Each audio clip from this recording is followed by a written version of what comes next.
방송에서 제공하는 투자 정보는 투자 판단에 대한 조언입니다. 방송에서 제공하는 주식의 가치, 가격 상승 및 가격 하락에 대해서는 방송사에서 보장하지 않습니다.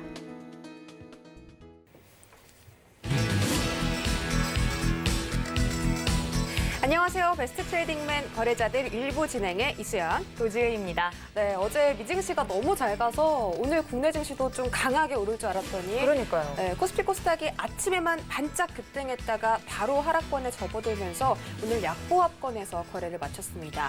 내 종목이 오늘 급등하진 않을까, 상한가를 치진 않을까 기대하셨던 분들 실망이 좀 크셨을 텐데 오늘 거래자들 1부, 2부 함께 하시면서 다양한 꿀팁들 챙겨가시고 내일장에 또 희망 가져보시기 바라겠습니다. 네. 먼저 이지연 위원님, 제 오른쪽에 계시죠? 어서 오세요. 안녕하세요. 네.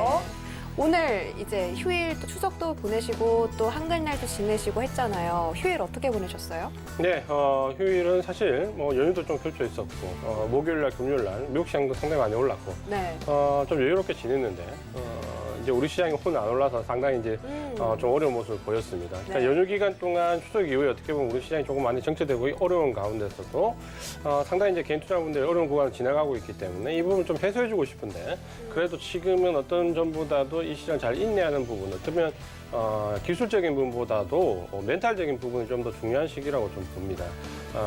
쉴 때 좀 잘 쉬시고 인내할 때 잘 인내하시고 그래서 다시 시장이 좋아졌을 때 열매를 딸 때 또 다 같이 잘 열매를 따졌으면 좋겠다는 말씀을 드리고 싶습니다. 네, 지금 기술적인 전략보다는 멘탈이 중요한 시기다. 맞는 것 같아요. 맞아요. 지금 딱 이제 2020년이 두 달도 채 남지 않았는데 두 달이 조금 이제 넘게 안 돼요. 남았는데 그 안에 멘탈을 좀 잘 다지시고 남은 시간 대응해 보셨으면 좋겠습니다. 네, 제가 백예진 최충성 위원님도 한번 만나봐야 될 텐데 위원님, 크리스마스 이전까지는 이제 쉬는 네. 날이 없대요. 앞으로 저희 어떻게 하면 좋을까요? 열심히 해야 되겠죠? 지금 이런 시장이 쉬게 해주는 거니까 네. 쉰다고 생각하시면 좋을 것 같습니다. 어제 미장이 잘 갔던 건 어떻게 보셨어요? 네, 일단 뭐 선반영된 부분이 어느 정도 있었고 지금은 뭐 커플링돼서 움직이는 상황보다는 조금 개별적으로 좀 따로 움직이는 그런 시장이고 지금 수급의 뭐 시장 그런 상승을 좀 주도하는 섹터가 굉장히 부재하다는 것이 국내 시장의 가장 큰 문제일 것입니다. 일단 순환매가 굉장히 좀 빠르게 돌아가고 있어요. 대장주가 없는 상황에서 좀 빠르게 돌아가고 있기 때문에 이런 시장에서는 조금 조심스럽게 대응하시는 것이 좋고 아까 이재환 전문가님이 잘 말씀을 해주셨지만 일단 지금은 인내하고 좀 기다려야 되는 그런 시장이다. 그렇기 때문에 너무 급하게 뭐 매매하시기보다는 차분히 좀 기회를 기다리면서 준비가 되어 있어야 그런 기회를 좀 잡을 수 있기 때문에 차분히 좀 기다리시는 것이 좋다라고 이제 정리해서 말씀을 드리도록 하겠습니다. 알겠습니다. 두 분이 같은 이야기를 해주신 것 같아요. 쉴 땐 좀 푹 쉬고 에너지를 비축을 해야 갈 수 있는 기회의 장대 힘을 더 낼 수 있다 이런 말씀을 해주신 것 같은데 여러분들 잘 쉬는 것도 전략일 수 있습니다. 이 점까지 참고해 주시길 바랄게요. 네, 일단 2시간 동안은 쉬지 마시고 거래자들과 함께 해주시기 바라겠습니다. 지금 바로 출발합니다.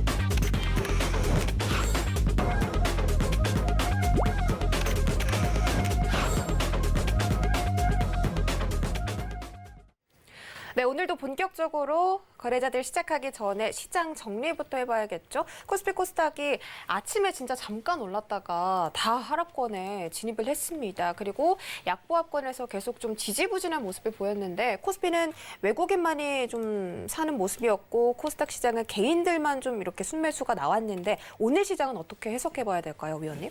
네, 결국에는 이제 수급이 이제 중요한 역할을 좀 하고 있는데, 네. 사실 이제 어제, 나스닥이 2.65% 굉장히 급등을 했기 때문에, 맞습니다. 최근 이제 미국 시장에 올라도 우리 시장은 외국인들 선물로 누르면서 시장을 인위적으로 그냥 눌러버리는데, 사실 이제 오늘 장기는 이제 그런 농담을 좀 했었습니다. 같이 노란톡에서 매매하시는 분들한테. 이렇게 많이 올랐는데 오늘도 엇박자로 갈 수 있을까라고 했는데 말이 시가 된다고 엇박자로 갔습니다. 외국인들이 선물 매도를 장중 특히 이제 오전장에 3천 계약 이상 밀어버리면서 시장을 마이너스로 좀 끌고 내려갔고요. 지금 시장의 좀 특징적인 부분을 보면 미국 시장이 올랐을 때 오히려 시장을 눌러버리는데 선물 매도를 누르고 그러면 이제 반대쪽에서 기관이 선물을 매수하게 되고 기관이 선물을 매수하니까 프로그램 주식을 매도하게 되는 이 구도를 계속해서 만들고 있습니다. 그러면 프로그램 매도 물량이 나오면서 시장은 내려가게 되고 저가에서 외국인들은 매수하는 모습. 특히 외국인들은 이제 IT 업종을 중심으로 굉장히 큰 폭으로 매수하고 있는데 오늘도 보시면 전체 매수 물량이 크지 않음에도 장 시작하자마자 한 2시간 전마다 외국인들이 IT에서만 한 20억 정도를 사버리거든요. 그러니까 이런 구조를 본다면 결국 시장은 외국인들이 어차피 지금 미국 대선을 앞두고 큰 이슈가 나오지 않는다면 이 기간 동안 누르고 저가 매수하고 누르고 저가 매수하고 프로그램 매도 물량 유지하고 그러면 선물에서 단기적인 매도 차익을 얻고 시장을 누르면서 주식은 저가에 매수하는 모습. 특히 제가 좀 주목하고 싶은 부분은 지금 개인들의 매수세를 좀 보면 우리가 코로나19 급락 이후에 계속해서 말씀드렸지만 동학개미, 서학개미 하면서 개인들이 매수 주체였는데 오늘까지 보시면 코스피 시장에서 거래 일수로 보면 개인들이 8거래일 연속 매도를 하고 있습니다. 이런 적이 처음이거든요. 네. 코로나19 급락 이후에 개인들이 8거래일 연속 물량이 크든 적든 8거래일 연속 매도한다는 것은 처음 있는 일이고 이걸 곰곰이 생각해 보시면 이제 수급이 점차적으로 바뀌고 있다라는 거죠. 근데 지금 우리가 체감하는 느끼는 부분은 시장이 상승에도 불구하고 우리 시장이 계속 하락하거나 장중에 조정을 받기 때문에 그 부분을 못 느낀다는 거죠. 그러면서 계속해서 수급은 바뀌고 있는데 장 초반 중반까지 개인이 매수세가 유입되다가 전형적인 매집장의 특징인데 오후장에 1시간 요를 남겨두고 외국인들이 급격하게 매수를 해버립니다. 그러면 장 끝나고 보면 개인은 매도가 돼 있고 외국인은 매수가 되는 형태로 계속해서 시장이 끝나가는데 이런 부분들은 우리가 그동안 경험을 많이 했지만 계속해서 매집이 이루어지는 장입니다. 매집이 이루어질 때는 특징이 뭐냐면 시장을 굉장히 피곤하게 만듭니다. 항상 엇박자로 만들고 미국 장이 오를 때 내리고 내릴 때 올리는 식으로 엇박자를 만들면서 장중에 눌러버리기 때문에 개인 투자가 분들은 지쳐갈 수밖에 없고 그러다 보니까 8거래 연속 매도가 나오는 거거든요. 이런 부분들을 보신다면 절대 본인이 생각할 때 IT 섹터의 성장주나 경제 확장과 관련된 주도주를 갖고 있다면 지금 물량을 절대 내놓지 마시고 어떻게 보면은 버텨야 되는 구간에서 버텨야 되는 시기입니다. 그러니까 그렇게 좀 판단하시고 당장의 눈앞에 있는 1, 2% 수익에 집착하지 마시고 잘 버텼다가 시장에 지금 수급을 보면 거의 외국인 매집의 막바지 단계입니다. 그러니까 이런 부분들을 고려하시면서 차후의 상승장에서의 수익을 기대할 수 있는 포트를 짜 나가는 게 중요하다라고 말씀을 드리겠습니다. 네, 개인들이 지금 코스피 시장에서 8거래일 연속 매도세가 나오고 있습니다. 하지만 외국인들이 말씀해 주신 것처럼 수급을 지속적으로 해주고 있기 때문에 여러분들 경기 민감주나 주도주 종목 갖고 계시다면 절대 팔지 마시고 당장 눈앞의 수익을 챙기는 것이 아니라 좀 멀리 보시는 게 좋다고 우리 이지한 위원님께서 말씀해 주셨습니다. 이렇게 시장에 대해서 굉장히 정확하게 분석해 주시고 있습니다. 장중에도 이런 정보 접해보시면 정말 좋을 것 같은데요. 노란톡 검색창에 서울경제 이지환이라고 검색하고 들어오시거나 밑에 나가고 있는 QR코드 보이실 겁니다. 휴대폰 카메라 오픈하시고 이 QR코드 비추시면 바로 입장 가능하시니까 장중에도 우리 이지환 위원님과 함께 해보시기 바랄게요. 네, 이전 전문가님께서 물량을 좀 뺏기면 안 된다 이런 이야기를 하셨는데 네. 공감이 좀 가는 것 같아요. 맞습니다. 시장이 이렇게 엇박자가 나기 시작하면 마음이 조급해서 좀 빨리 팔고 수익이 바로 나는 종목으로 갈아타야 되지는 않을까 이런 생각 많이들 하실 것 같은데 최충성님 오늘도 그래 노란톡에서 좀 쓴 말씀 해주셨잖아요. 네. 오늘 시장에 대해서는 또 어떻게 보셨어요? 네, 일단 시장 자체 호재가 굉장히 부재한 시장입니다. 그렇기 때문에 매수세도 굉장히 약하고 일단 뭐 수급적인 측면이나 매직 관련해서는 앞서서 잘 설명해 주셨는데 일단은 뭐 지금 호재가 굉장히 부재한 시장에서 조금의 뭔가 호재가 발표가 된다던가 그렇다면은 관련주들이 좀 강하게 상승하는 모습을 보이고 빠르게 좀 순환매가 돌고 있습니다. 이 순환매가 빠르게 돌아가면은 사실상 조금 답답하실 거예요. 내가 가진 종목들은 사실상 그런 종목들에 껴있지 않기 때문에 굉장히 답답하실 텐데 오히려 그런 시장을 잘 견뎌내시고 그런 종목을 미리 찾아서 저점에서 잘 준비하고 계신다면 오히려 그런 시장 상황에서 흔들리실 필요는 없습니다. 기업의 가치를 믿고 투자를 하셔야지 사람을 따라가시거나 하시면 굉장히 좀 화를 입을 수 있는 그런 장이기 때문에 조금은 조심스럽게 안정적으로 대응을 하시면 좋겠고 이러한 시장 상황에서는 그냥 천천히 공부하신다고 생각하고 지금 계속적으로 제가 말씀을 드렸던 외국인 기관 자금의 흐름을 보시고 이 사람들이 팔면서 만약에 매도를 한다면 매도를 하면서 다른 종목들을 어떤 걸 준비를 할 거거든요. 그런 종목들을 좀 눈여겨서 잘 체크를 해 보셔야지 단순히 개인들이 팔고 있으니까 내 종목이 올라가지 않으니까 그러니까 올라가지 않는데 호가창을 쳐다보는 것 자체가 사실상 말이 안 되는 겁니다. 네, 시장, 네.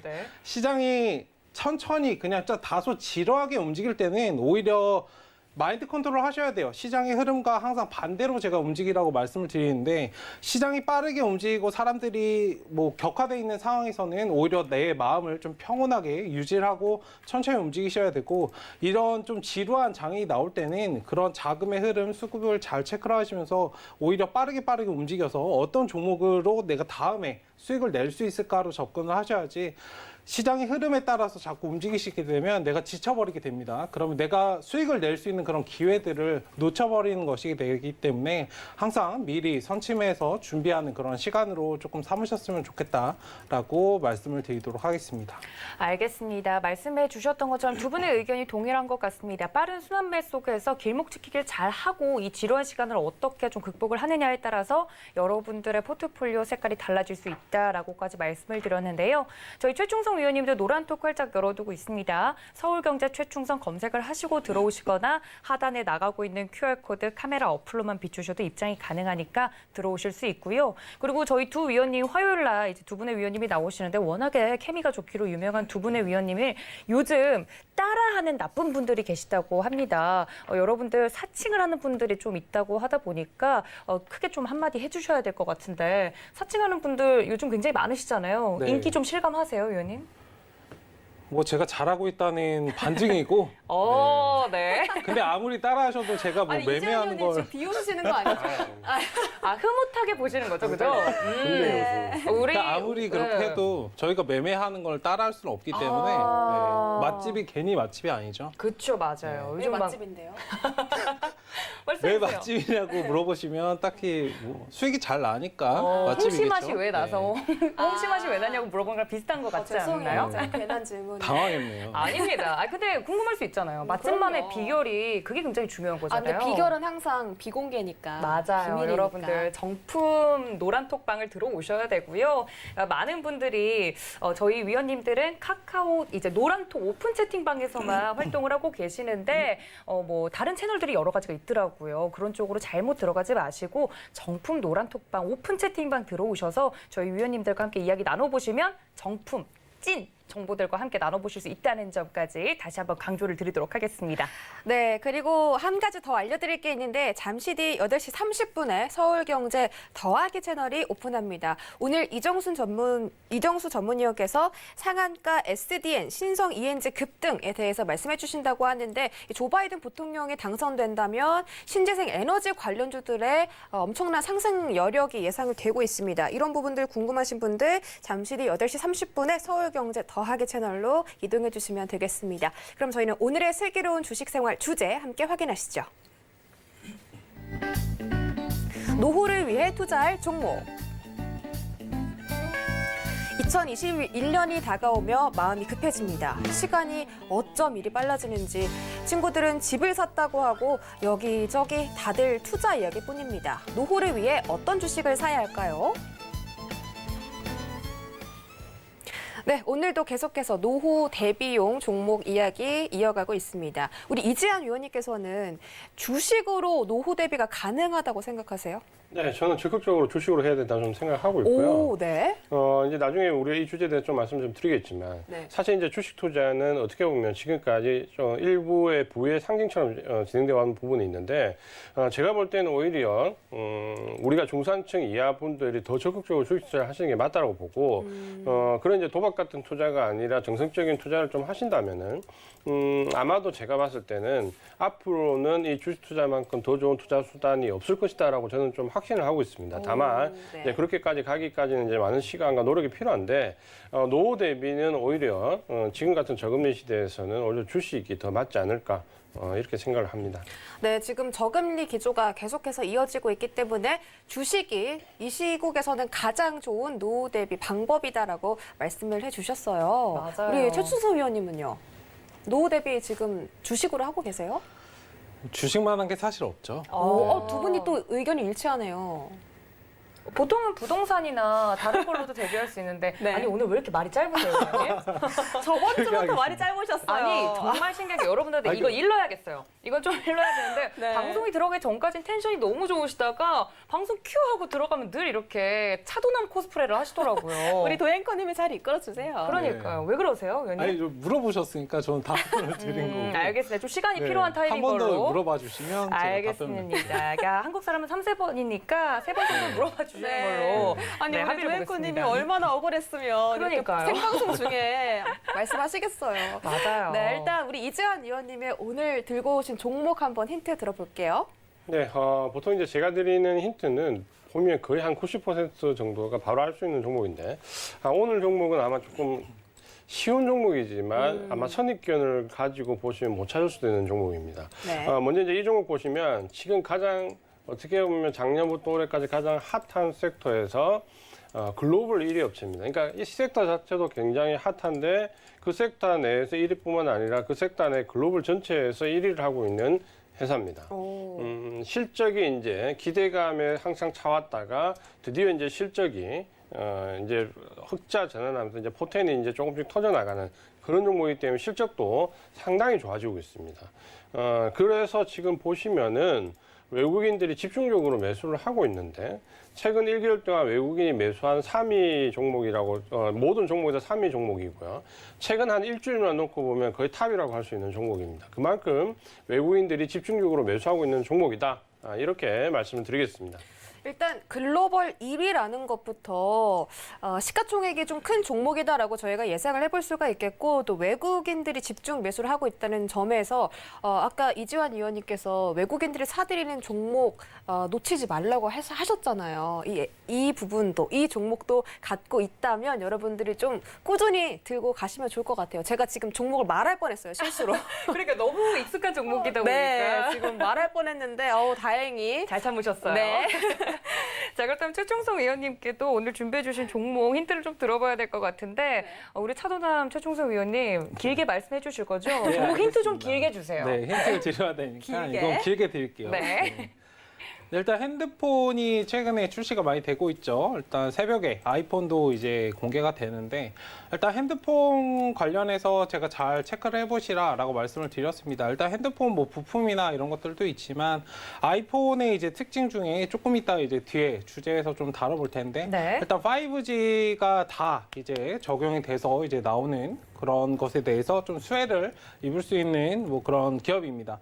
물론 5G 관련해서 구축이 굉장히 잘 되어 있지 않습니다. 왜냐하면 이제 코로나 관련해서 좀 직격탄을 좀 맞은 업종인데 일단 좀 중장기적으로 투자하실 필요가 있다라고 말씀을 드리도록 하겠습니다. 그리고 5G 관련 휴대폰 유통 그리고 AD 캡스나 뭐 보안을 하고 있는 그런 업체입니다. 뭐 4차 산업과 관련해서 제가 보안은 계속적으로 좀 보시라라고 말씀을 드리고 있고 일단 이뿐만 아니라 뭐 5G가 저는 이제 다각화된 재료를 가지고 있는 종목을 좋아하기 때문에 5G가 만약에 잘 움직이지 않는다고 하면 일단 다른 뭐 상승할 재료가 더 이상 없냐라고 하면은 뭐 추가적인 그런 재료들이 있어야 되잖아요. 뭐 이 종목은 항암제 신약 개발 관련해서 계속적으로 임상을 진행하고 있는 그런 업체이기도 합니다. 일단 양분화되어 있는 그런 기업이기 때문에 뭐 이것저것 해가지고 수익을 좀 볼 수 있다. 주가가 상승하는데 조금 좋은 역할을 할 수 있다라고 말씀을 드리도록 하겠습니다. 그리고 이제 5G 관련해서는 SK텔레콤과 계약을 하고 있고 스마트폰을 실질적으로 판매하고 있는 그런 업체이기도 합니다.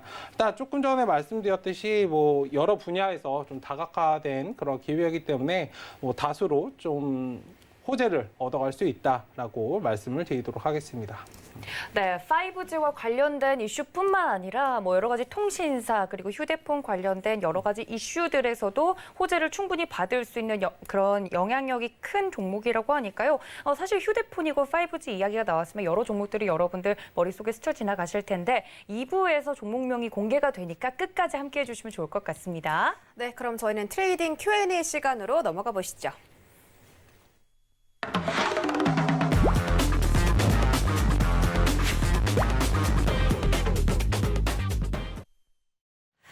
네, 다시 돌아온 트레이딩 Q&A 시간입니다. 오늘의 첫 번째 질문, 미국의 2030 개미도 테슬라 사랑, 서학 개미처럼 가장 많이 샀다라는 그런 주제입니다. 미국 개인 투자자들이 3분기 말에 가장 많이 투자한 종목들이 공개가 됐는데 1위가 테슬라가 1위를 차지했습니다. 2위는 애플, 3위가 아마존, 4위 마이크로소프트, 5위 페이스북 이렇게 대체적으로 다 나스닥에 상장된 그런 기술주들이 좀 많이 분포가 되어 있는데 네. 그중에서도 또 전기차 관련주를 가장 많이 사들였다고 합니다. 우리 이지연 위원님께서는 이런 부분들 어떻게 보세요? 테슬라가 지금 주가 흐름이 좀 괜찮은데 앞으로도 이 전기차 관련주들이 상승을 할 수 있다고 보십니까?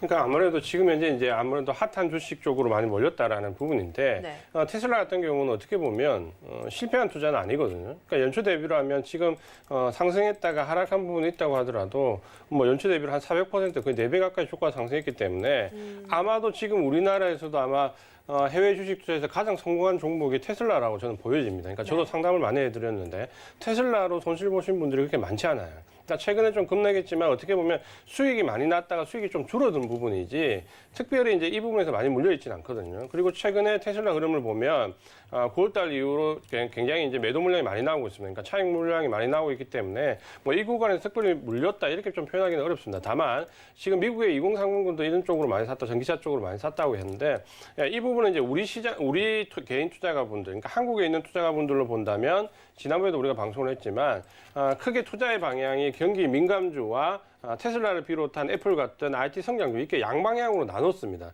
근데 애플이나 테슬라 같은 IT 성장주 쪽으로 혹은 페이스북이나 아마존도 마찬가지인데요. 간 투자자들은 대부분 큰 성공을 거뒀고 반면에 경기 민감주 쪽이죠. 뭐 델타 에어라인이나 혹은 뭐 여행 관련된 종목이나 항공, 그다음에 카지노 관련된 쪽으로 간 투자자분들은 상당히 이제 곤란을 겪었다는 이 투자에 어떻게 보면 극과 극의 지금 시점이 와 있다라는 거죠.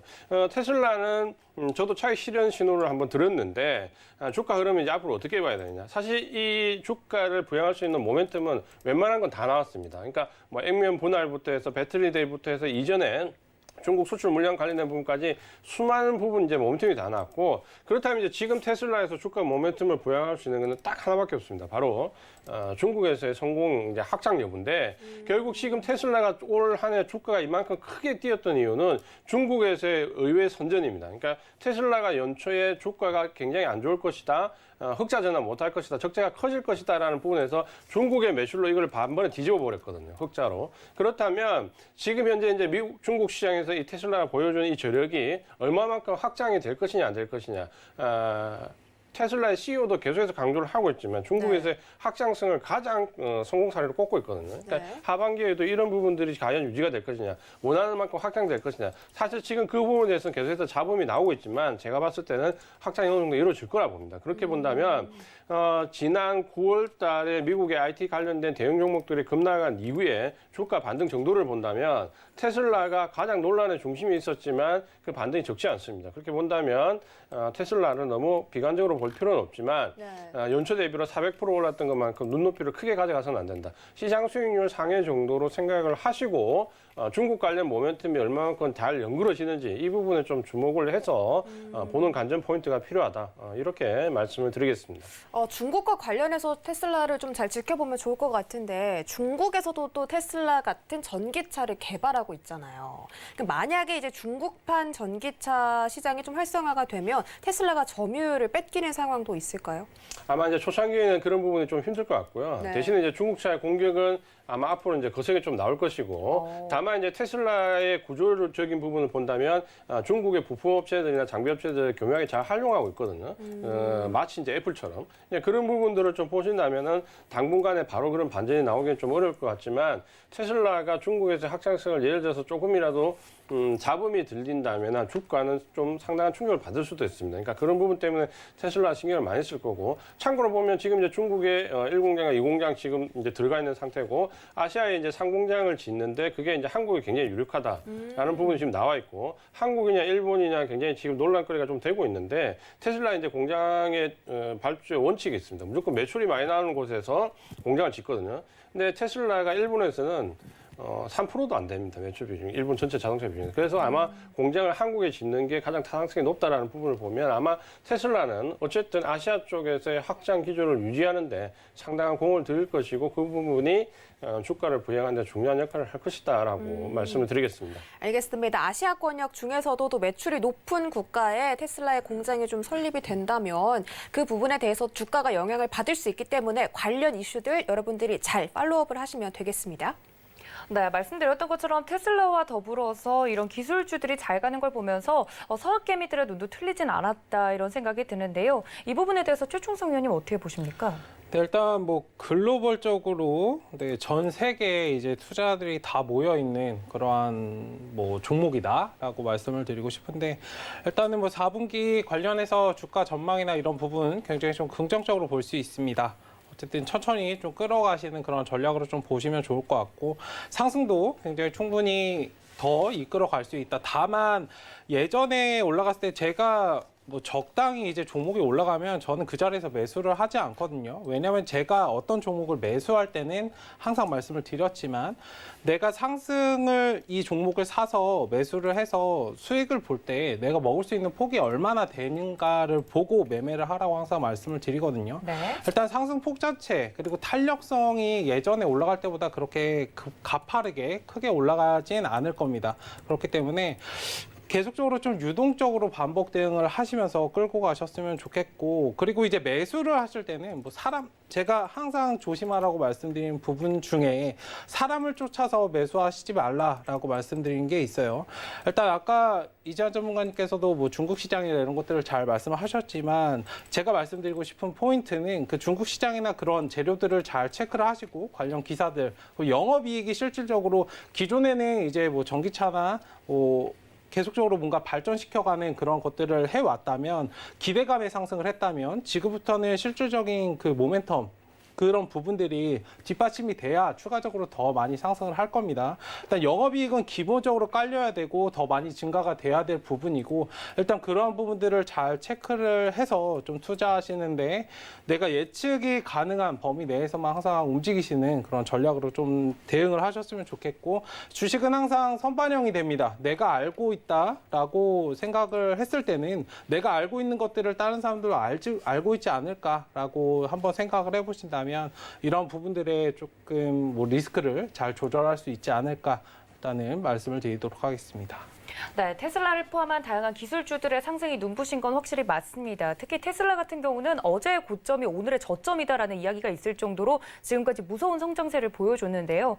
그런데 가장 중요한 건 앞으로는 정말 이 기대감에서 끝나는 게 아니라 실질적인 결과가 나와줘야 된다. 그게 뒷받침이 되지 않으면 주가는 앞으로 확정 지을 수 없다. 지금까지 올랐던 것만큼 오르리란 보장이 없다고 말씀을 드렸으니까 이분까지 참고를 하시면서 여러분들의 매매에 도움 받아가셨으면 좋겠습니다.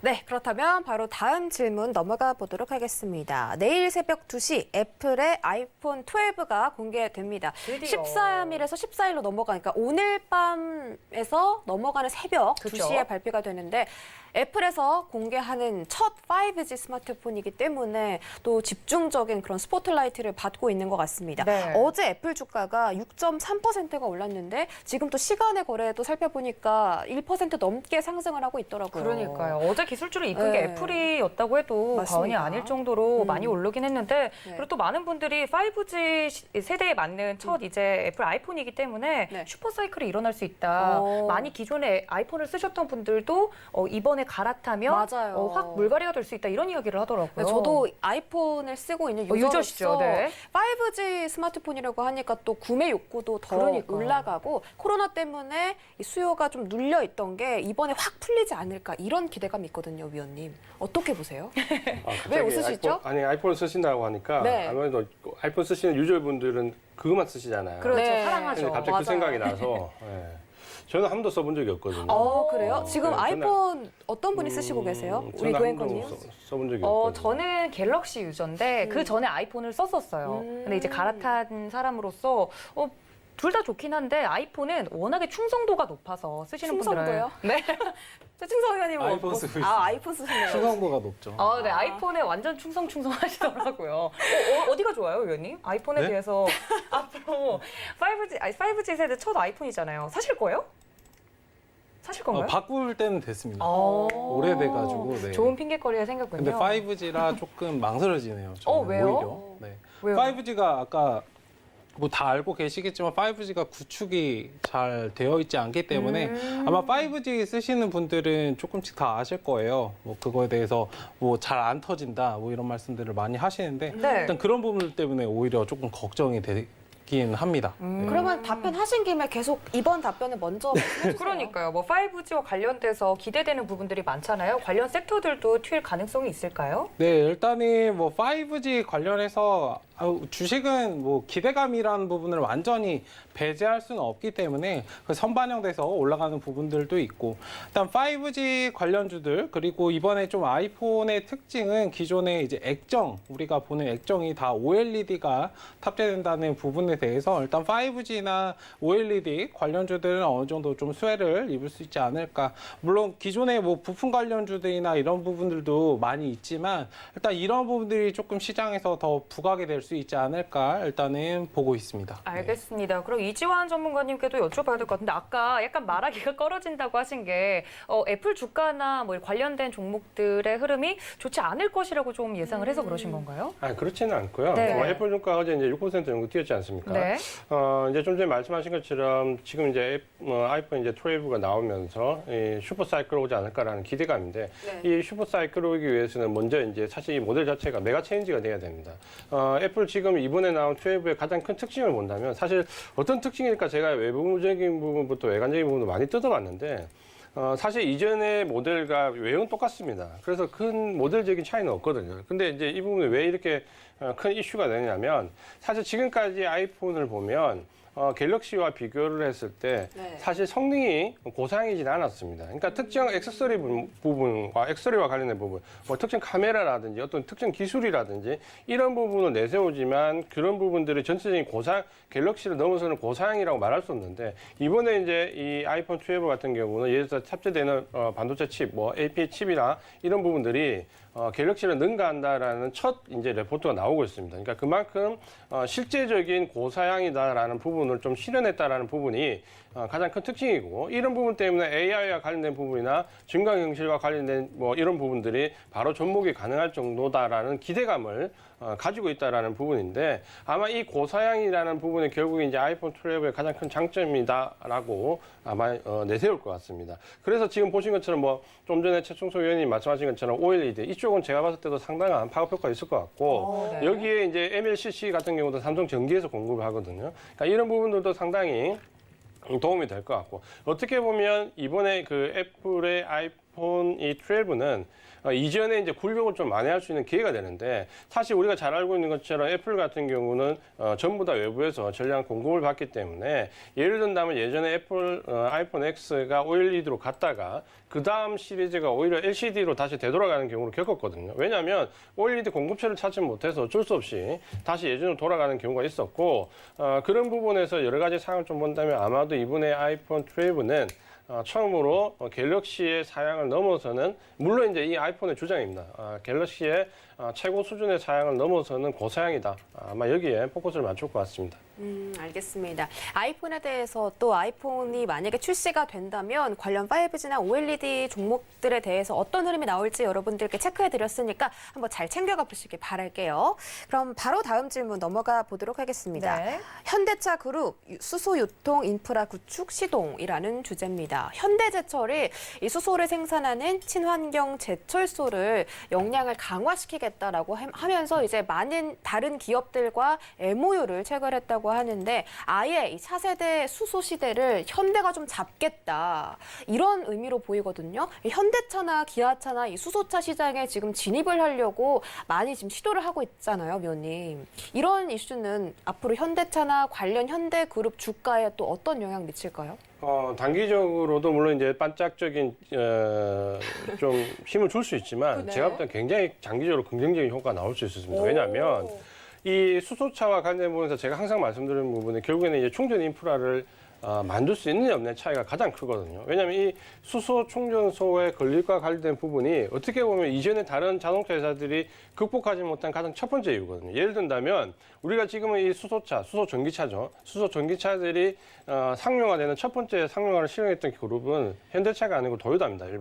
일본의 도요타가 가장 먼저 상업화를 이룰 정만큼 대량 생산, 그러니까 양산을 하기 시작했고 실제 모델 제품들도 양산하는 모델이 제일 먼저 됐습니다. 그러니까 우리가 현대차라고 생각하기 이전에 도요타가 이 수소 전기차에서 가장 큰 공을 들였는데 이 저번에도 말씀드렸지만 이 도요타가 중간에 사업을 접은 이유가 충전소 때문입니다. 그러니까 차량은 이미 수소 전기차 양산할 수 있는 공장이나 라인이나 어떻게 보면 제품까지 개발이 다 되었지만 결국 이 도요타도 일본 시내에서 충전소를 건립하는 부분에서 극복하지 못하고 사업을 접었거든요. 그런 부분을 본다면 어떻게 본다면 이 수소 전기차의 가장 핵심 부분은 차량을 개발하는 게 아니라 수소 충전 인프라를 갖추느냐의 문제입니다. 그러니까 이런 부분에서 현대차도 아마 도요타의 경우를 충분히 검토를 한 다음에 이 부분이 중요하다 생각했을 것이고 이 부분에 걸쳐서 먼저 앞서 나가는데 이런 부분들은 사업을 실질적으로 진행할 부분에서는 제가 볼 때 굉장히 장기적으로 긍정적으로 잘 포인트를 잡았다 이렇게 좀 말씀을 드리고 싶고요. 또 한 가지는 뭐냐면 우리가 전기차나 수소 전기차를 쓸 때 아마 이렇게 생각할 겁니다.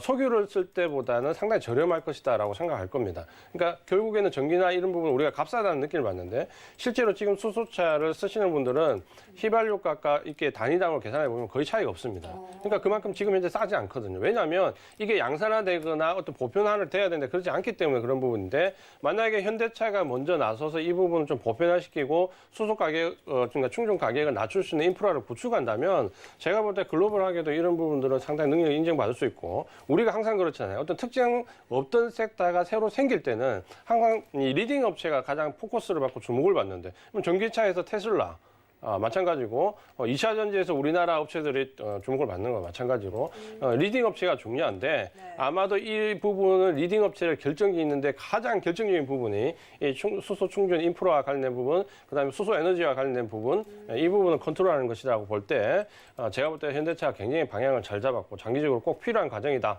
이렇게 말씀을 드리겠습니다.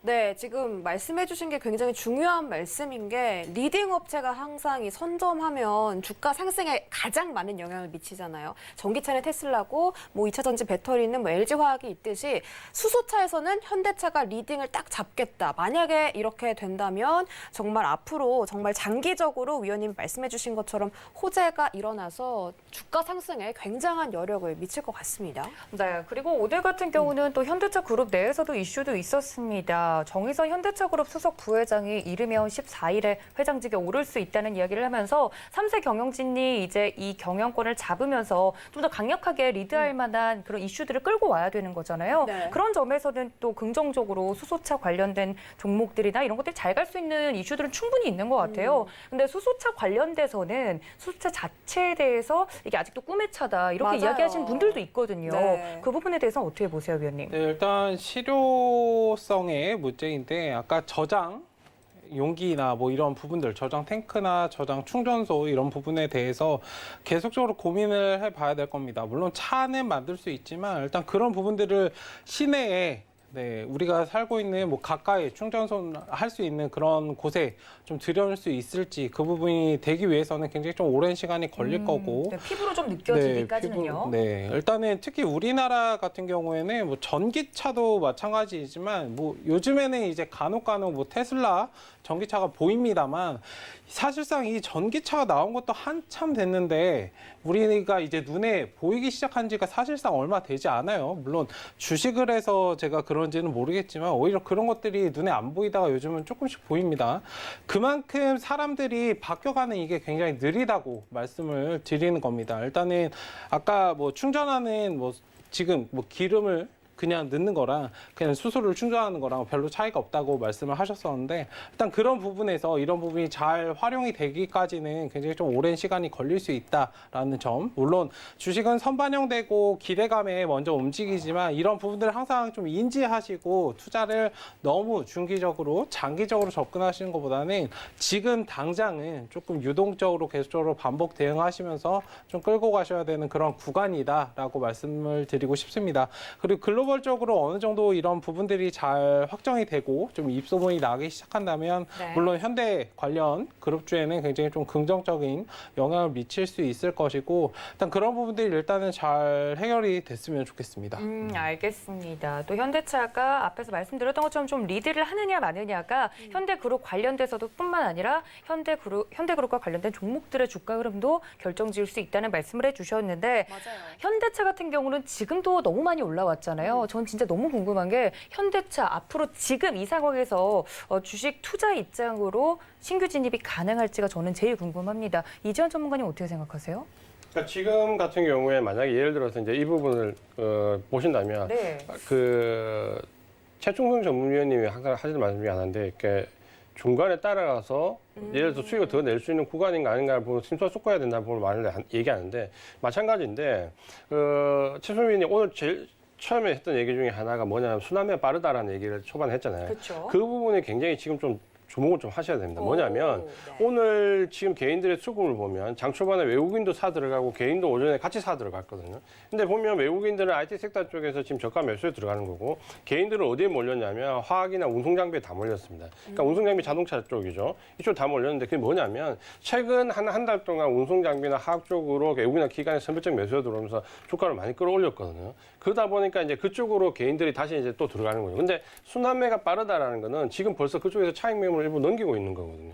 그렇게 본다면 추격하는 입장으로 들어가기보다는 이런 종목 어차피 지금 말씀하셨다시피 수소차가 오늘 내일 되는 게 아니잖아요. 전기차도 지금 아직 세팅이 다 안 됐는데 그 다음 단계는 수소 전기차가 세팅되려면 상당한 시간이 걸린다는 거예요. 그러니까 너무 지금 다급하게 접근할 필요는 전혀 없고 주가의 흐름을 상당히 눌림목 구간이나 전기차 흐름 이후까지 천천히 보시면서 좀 장기적인 방안으로 대응할 필요가 있다 이렇게 좀 말씀드리겠습니다. 알겠습니다. 그렇다면 최충성 위원님도 같은 의견이신 거죠? 네, 지금의 뭐 단기 수익 관점에서 짧게 좀 대응을 하셔야 될 구간이다라고 말씀드리고 싶고 주식은 항상 남들이 봤을 때는 늦습니다. 확신을 가졌을 때는 세력들은 털고 나올 준비를 하고 있기 때문에 그런 점들을 항상 인지하시고 만약에 현대차 관련해서 바닥에서 좀 10만 원 구간에서 좀 매수를 하고 끌고 오신 분들이라면 계속적으로 조금 더 흐름을 보셔도 되지만 지금에서 만약에 들어가신다고 하면 저는 결사적으로 좀 반대하고 싶고 오히려 현대차와 관련해서 좀 반사이익을 얻을 수 있는 그런 기업들을 보셨으면 좋겠어요. 항상 주식은 저점 매수를 하셔야 되고 뭐 자동차 부품이나 아직 수소와 관련해서 움직이지 않은 그런 종목들이 있습니다. 제가 오늘 오픈 채팅방에서도 말씀을 드렸는데 일단 그런 종목들이 많기 때문에 일단 그런 종목들을 지금은 노리셔야지. 왜냐면 이제 코스피나 이런 종목들은 수직으로 좀 떨어져서 계속적으로 섹터가 형성이 되기 때문에 일단 그런 관점을 좀 이해하시고 지금 저점에 있는 종목들을 공략하여야 될 때이다라고 말씀을 드리도록 하겠습니다. 알겠습니다. 현대차 주가가 워낙에 잘 가고 있기 때문에 많은 분들이 좀 군침을 흘리시는 그런 종목이기 때문에 제가 한번 물어봤습니다. 두 분의 위원님이 같은 의견이 나왔고요. 이미 올라있는 종목보다는 자동차 부품주라든지 아직 오르지 않은 바닥에 있는 종목들이 훨씬 더 가능성이 많고 잠재성이 많은 종목이다라고까지 말씀을 드렸으니까 참고 부탁드립니다. 그리고 지금 현재 무료 온라인 방송 서울경제TV 서울경제 더하기 저희 유튜브 채널이 따로 있죠. 그쪽에서 무료 온라인 방송이 열렸다고 합니다. 이정수 위원님께서 오늘 무료 온라인 방송 해주실 예정인데요. 상한가 SDN, 신성 ENG 급등, 이어갈 바이든의 신재생에너지 종목은이라는 주제로 저희가 무료 온라인 방송이 지금 열렸다고 합니다. 앞으로 이제 차세대를 이끌어갈 신재생에너지에 관련된 종목주들, 오늘 그리고 상한가에 안착했던 종목들이 있었기 때문에 그걸 보는 안목을 길러주시는 방송이라고 합니다. 서울경제TV 더하기 채널에서 함께 이용해 보실 수 있으니까요. 지금 당장 함께 해보시면 좋을 것 같습니다. 네, 그렇다면 시간이 없으니까 이번 질문을 좀 짧게 짚고 넘어가 보도록 하겠습니다. 이번 분기, 3분기 외국인 직접 투자가 역대 최대라고 합니다. 52만 3천 달러에 도달했다고 하는데 뭐 자동차 아니면은 뭐 디스플레이, 반도체 이런 소보장 섹터에서 또 역대 최대 투자가 나왔다고 하는데 이거 좋게 볼 수 있는 거죠, 위원님? 일단은 뭐 외국인들이 그동안 계속 팔다가 매수를 했다는 것 자체만으로는 일단 좋게 긍정적으로 봐야 되고 네. 좀 전에 보신 것처럼 개인들이 지금 코스피 시장에서 8개월 연속 매도 이건 처음이잖아요. 그러면 그 8개월 동안 누가 매수했냐? 외국인이 매수했다라는 거죠. 그러면 수급이 바뀐다는 거 시장이 지지부진하지만 수급이 바뀐다라는 건 다음에 뭔가를 큰 그림을 좀 그려볼 수 있다라는 부분이고 특히 이제 우리가 좀 보시면 지난 한 달 동안 우리 시장이 9월달 이후 조정받을 때 외국인들이 전 업종을 다 합친 것보다 IT 업종 하나가 몇 배 더 많이 샀습니다. 그러니까 네. IT 업종의 모든 매수세가 다 집중되었다 말씀드릴 수 있고 만약에 이제 IT 섹터 내에 집중되어서 혹시 삼성전자가 뭐 예전처럼 7, 80% 아니냐 보는데 삼성전자가 IT 섹터에서 매수한 금액이 절반밖에 안 됩니다. 그럼 나머지 절반은 2차 전지, 5G, 뭐 MLCC 등등 다 샀다라는 거죠. 그리고 모든 업종은 다 합친 것보다 배로 IT 업종이 많다라는 부분은 과연 그러면 지금 현재 외국인들이 이 조정 기간에 뭘 노리겠습니까?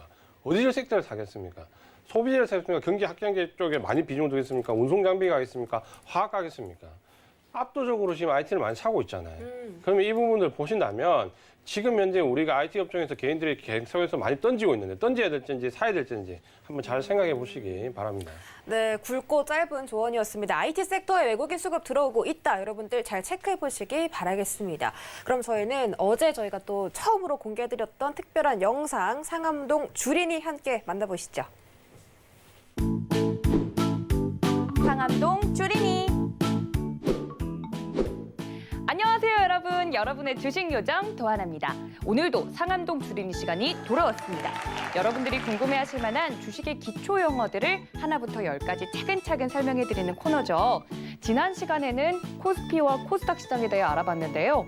코스피가 덩치가 큰 형들이 노는 곳이라면 코스닥은 덩치가 좀 작은 동생들이 노는 곳이라고 정리를 했는데 이 덩치, 즉 몸의 크기가 바로 오늘 배울 시가총액입니다. 시가총액의 사전적 정의는요. 상장 주식을 시가로 평가한 주식시장에서 평가되는 그 주식의 가치인데요.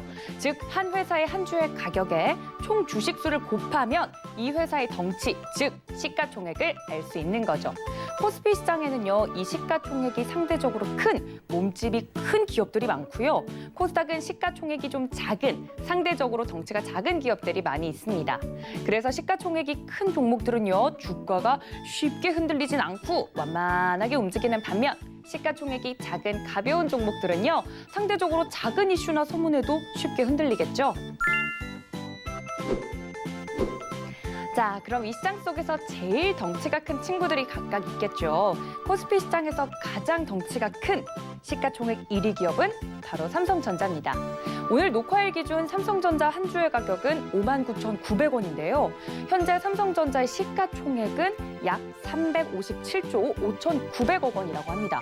2등은 SK하이닉스죠. 오늘 SK하이닉스 한 주의 가격은 83,400원이네요. 시가총액이 약 60조 7,100억 원이라고 하니까 한 주의 가격이 삼성전자보다 SK하이닉스가 더 높은데 왜 삼성전자가 시가총액 1위일까요? 그 말인즉 삼성전자의 주식수가 SK하이닉스의 것보다 더 많다는 뜻이겠죠. 시가총액은 한 주의 가격을 주식수로 곱한 값이니까요. 이렇게 우리나라 코스피 시장 시총 1, 2위 기업은 둘 다 반도체 기업으로 IT 투톱이라고 불리는 기업들입니다. 네, 코스닥 시장에도 시총 상위 종목들이 있죠. 코스피보다는 훨씬 변동성이 커서 제가 처음 주식을 공부했을 때 시총 상위 목록에 있던 기업들 중에 지금 안 보이는 기업들도 있고요. 더 덩치를 키워서 아예 코스피 시장으로 옮겨간 종목들도 있더라고요. 여러분들도 코스피, 코스닥의 시총 상위 종목들 정도는 눈에 익혀두셔야 앞으로 주식 거래할 때 수월하실 겁니다. 오늘은 시가총액에 대해 알아봤는데요. 그럼 다음 이 시간에 또 만나요. 안녕!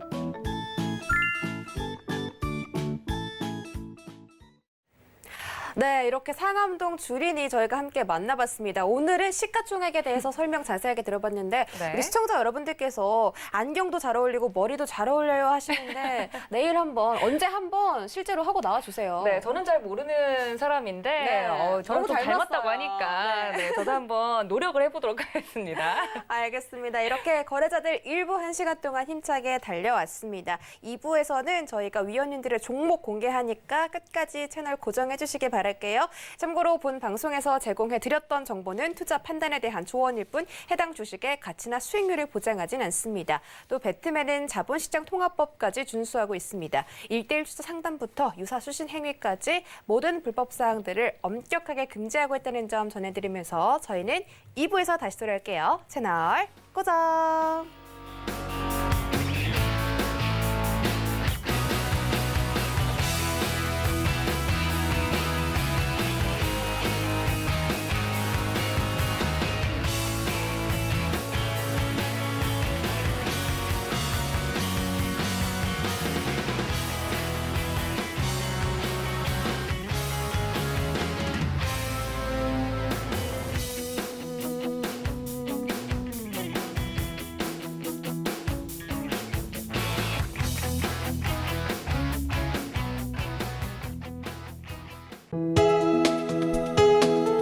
본 방송에서 제공하는 투자 정보는 투자 판단에 대한 조언입니다.